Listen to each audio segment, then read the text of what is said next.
दोस्तों नमस्कार।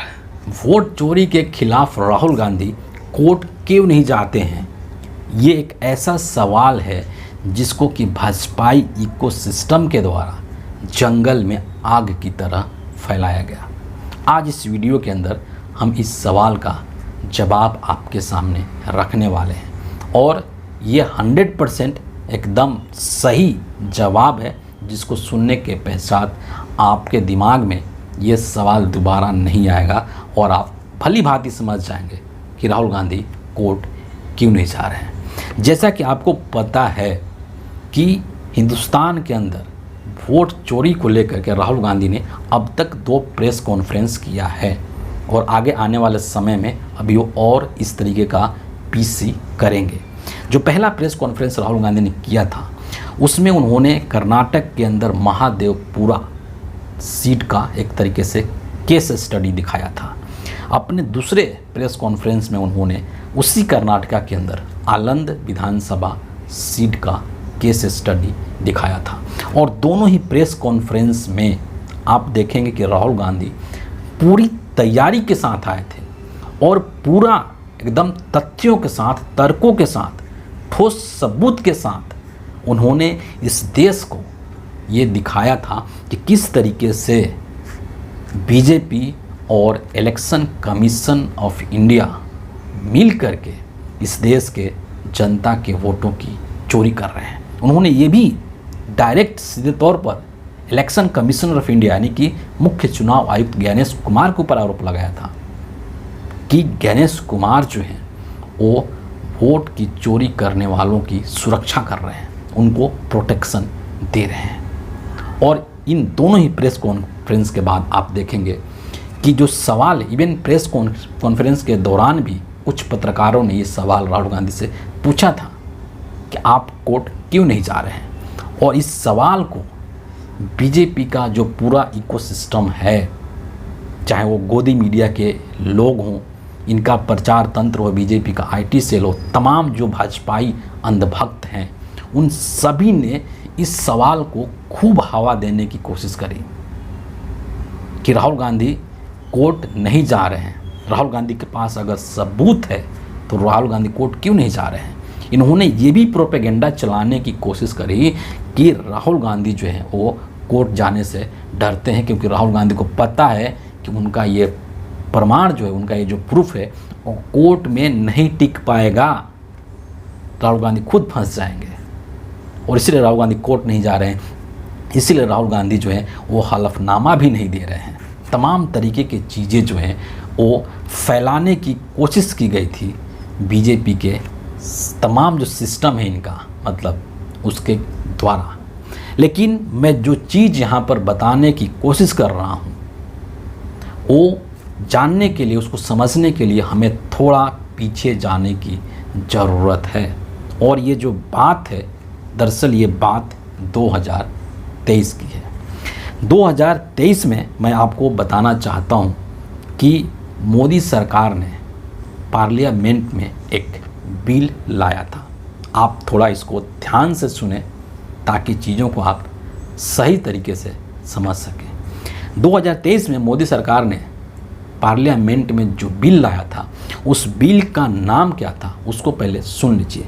उस बिल का नाम था the chief election commissioner and other election commissioners appointment, condition of service and terms of office act 2023। यानी कि ये जो पूरा बिल था एक तरीके से पूरी तरीके से हिंदुस्तान का जो चुनाव आयोग है उससे संबंधित था कि जो हिंदुस्तान के जो मुख्य चुनाव आयुक्त होंगे और बाकी के जो चुनाव आयुक्त होंगे उनकी नियुक्ति कैसे होगी, उनका कंडीशन ऑफ सर्विस क्या होगा और टर्म्स ऑफ ऑफिस उनका क्या होगा, तमाम चीज़ें जो है वो इस बिल में समाहित की गई थी। अब इसका जो थोड़ा टाइम लाइन है 1 मिनट में उसको भी जान लीजिए। इस बिल को सबसे पहले राज्यसभा के अंदर लाया गया था और राज्यसभा में इसको पास करवा लिया गया, ठीक है, दिसंबर के महीने में, दिसंबर 2023 में ही। और मैं आपको बता देना चाहता हूं कि 21 दिसंबर 2023 को इसको लोकसभा में भी पास करा लिया गया था। यानी कि 21 दिसंबर 2023 से पहले ये राज्यसभा में पास हो गया और 21 दिसंबर 2023 को इसको लोकसभा से भी पास करवा लिया गया। और जब ये लोकसभा से पास हो गया 21 दिसंबर को, तो अगला जो तारीख है वो 28 दिसंबर है। 28 दिसंबर को इस पर देश के जो राष्ट्रपति महोदय हैं उन्होंने अपनी सहमति दे दी। और जैसे ही इस बिल के ऊपर राष्ट्रपति का सहमति, राष्ट्रपति का हस्ताक्षर हो गया, ये बिल जो है वो एक कानून के शक्ल में आ गया। ये बिल जो है एक कानून बन गया और 2 जनवरी 2024 से ये जो बिल था वो कानून बन करके इस देश पर लागू हो गया। अब महत्वपूर्ण चीज़ ये है समझना कि आखिर इस बिल में क्या था, ये सबसे ज़्यादा इम्पोर्टेंट है। तो मैं आपको बताना चाहता हूँ कि ये जो बिल है वो दरअसल इस देश के जो चीफ इलेक्शन कमिश्नर हैं और बाकी के जो इलेक्शन कमिश्नर्स हैं उनको एक लीगल प्रोटेक्शन देता है, उनको एक इम्यूनिटी देने का काम करता है।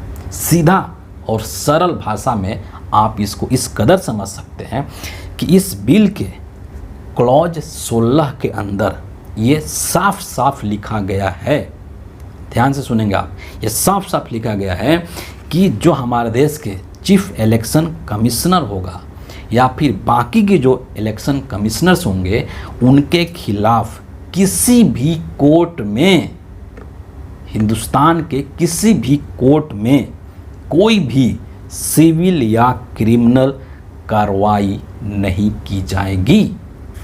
अपने कार्यकाल के दौरान वो कोई भी किसी भी तरीके का काम करते हैं तो उसके खिलाफ देश के किसी भी कोर्ट में कोई भी सिविल या क्रिमिनल कार्रवाई नहीं की जाएगी।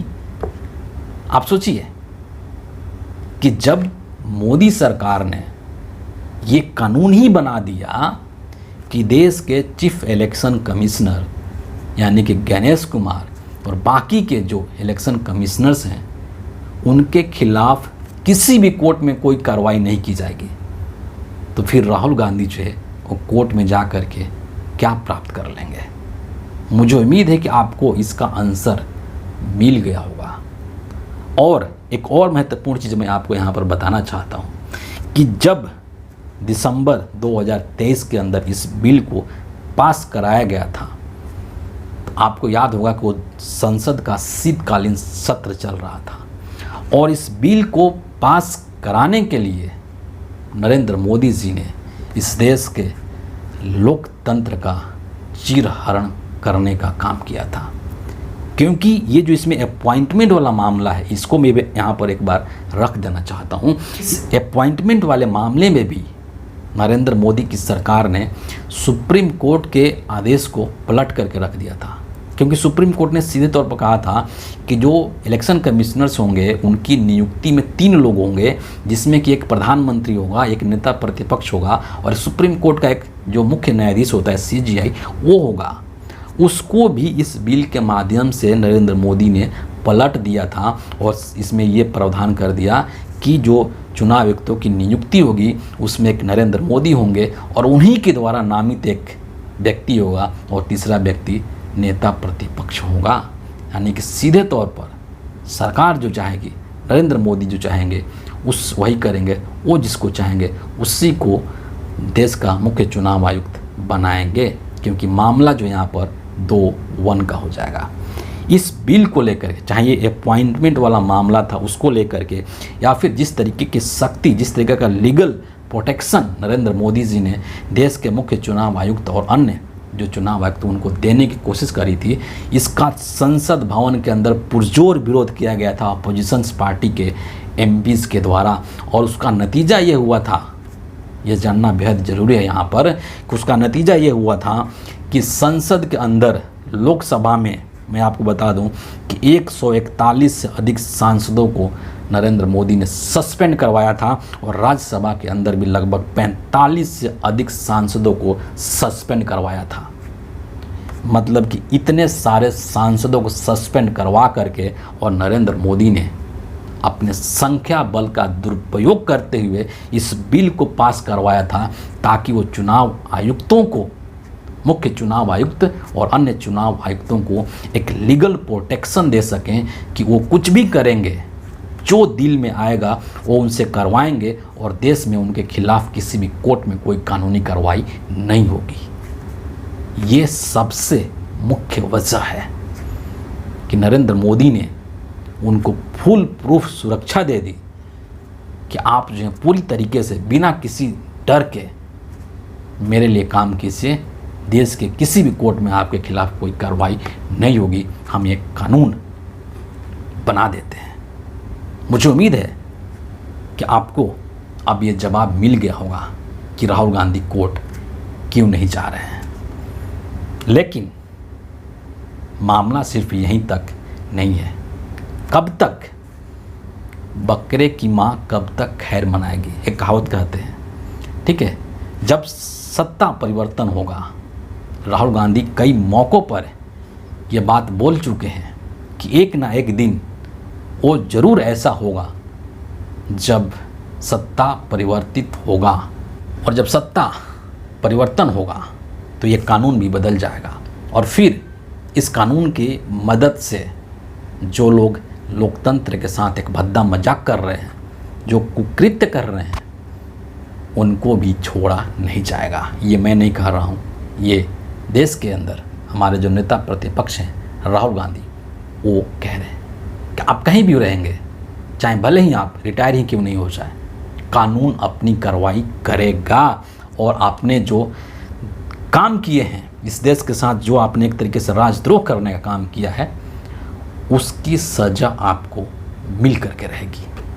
तो फिलहाल इस वीडियो के लिए इतना ही है, और अगर आपको हमारे वीडियो अच्छे लगते हैं तो इसको ज़रूर एक लाइक कीजिए, अपने लोगों के साथ इसको अधिक से अधिक शेयर कीजिए, साथ ही हमारे चैनल को सब्सक्राइब करके बेल आइकन भी ज़रूर प्रेस कर दीजिए। अगले वीडियो में आपसे फिर मुलाकात होगी, तब तक के लिए बहुत बहुत धन्यवाद।